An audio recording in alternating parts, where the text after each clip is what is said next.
But before we introduce the next act, ladies and gentlemen, let's understand that we as Jews are a very unique people. Is that right? Isn't that right?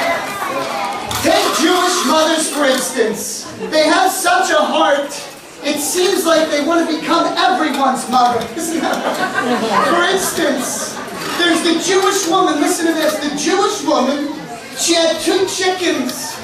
One got sick, so what did she do? She made chicken soup out of the other to nurse the sick one back to health. Very unique. Why is it? Why is it that Jewish mothers make such great parole officers? They never let anyone finish a sentence. Then there's the Jewish man, ladies and gentlemen, who called his mother in Florida. "Mom, how are you?" "Not too good," said the woman. "I've been very weak." The son said, "Why are you so weak, Mom?" She said, "Because I haven't eaten in 38 days. The son said, "That's terrible. Why haven't you eaten in 38 days? The mother answered, "Because I didn't want my mouth to be filled with food in case you should call." It's Jewish guilt, ladies and gentlemen. And these Jewish mothers, they expect so much. Listen to this. There were the 3 boobies sitting on a park bench. The first one lets out a heartfelt "Oi." A few minutes later, the second booby sighs a deep "Oy vey." A few minutes after that, the third lady brushes away a tear and moans, "Oy vey's mir."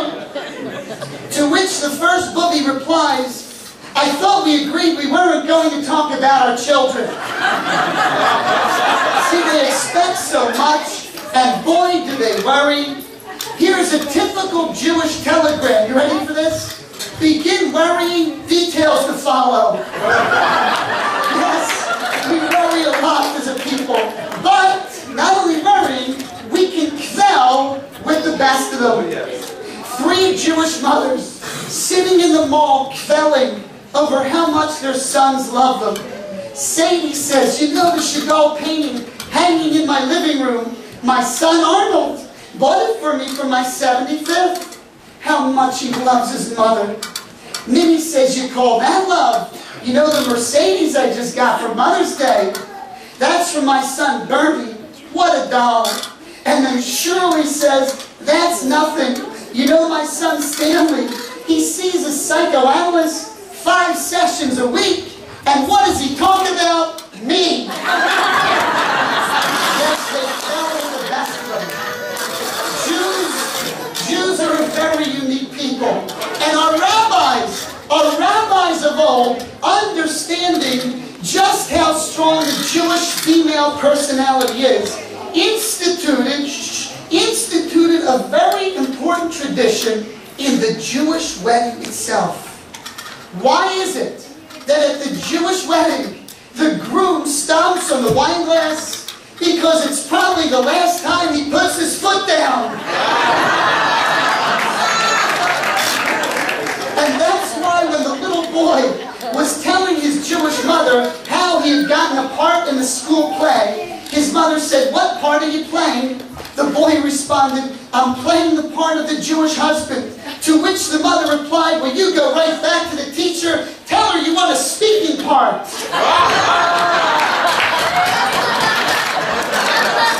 That's right. And then, after the wedding, what do Jewish men find that their wives make for dinner? Reservations. That's right, reservations. We're a unique people. Even our food is unique.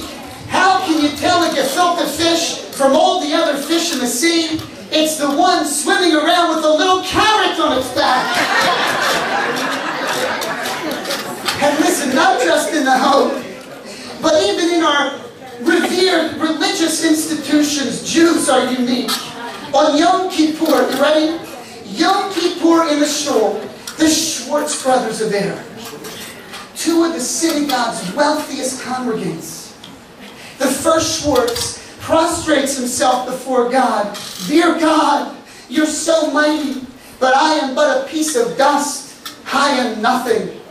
The second Schwartz, not to be outdone, says, my Lord, you're omnipotent, and I'm just a speck on the face of the earth. I am nothing. Finally, Mr. Rosen, a poor but pious man, gazes to heaven. Oh God, I am the lowliest servant, but a drop of mud under your feet. I am nothing. And the first Schwartz gestures at Rosen and whispers to his brother, look who thinks he's nothing.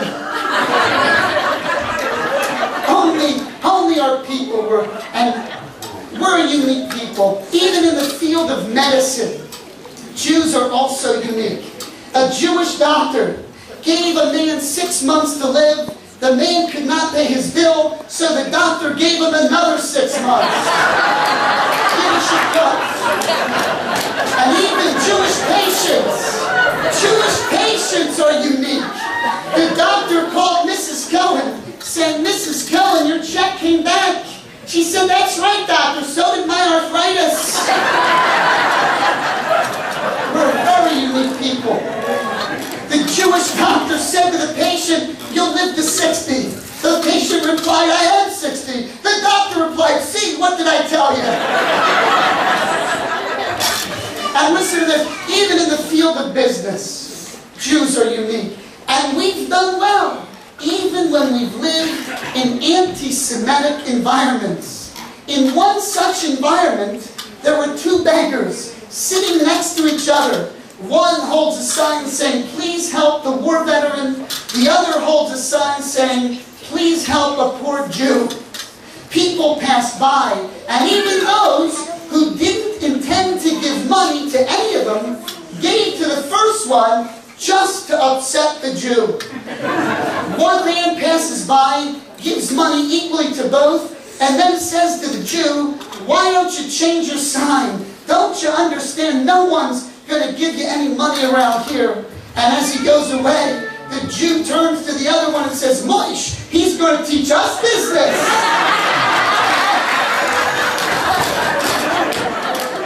And that reminds me, ladies and gentlemen, what does a Jewish Santa Claus say? Ho, ho, ho, anybody want to buy some toys? And listen, sometimes business is all we think about. There's the Jewish man that got hit by a car. The paramedic says, are you comfortable? The man says, I make a good living.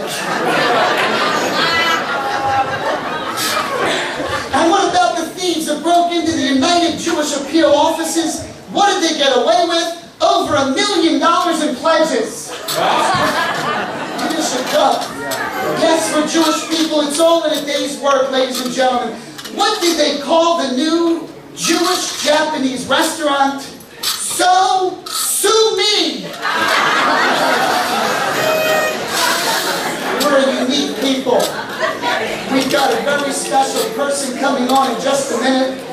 But before we introduce the final act of the evening, I need to tell you a story about Bernie. See, Bernie here all the way from Brazil. I'm going to tell you what happened to Bernie when he came into town. Bernie needed his talus cleaned for shul.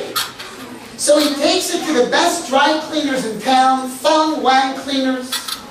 They tell him to come back in a week. When he returns, they give him the talus and a bill for $80. $80 to clean just one small talus, Bernie said. Remember, Bernie? No, replies Fung Wang. $5 clean talus. $75. Take out all those knots.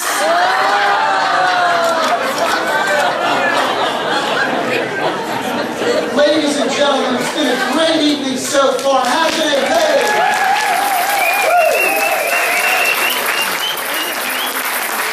And we have someone special here tonight, all the way from Moscow.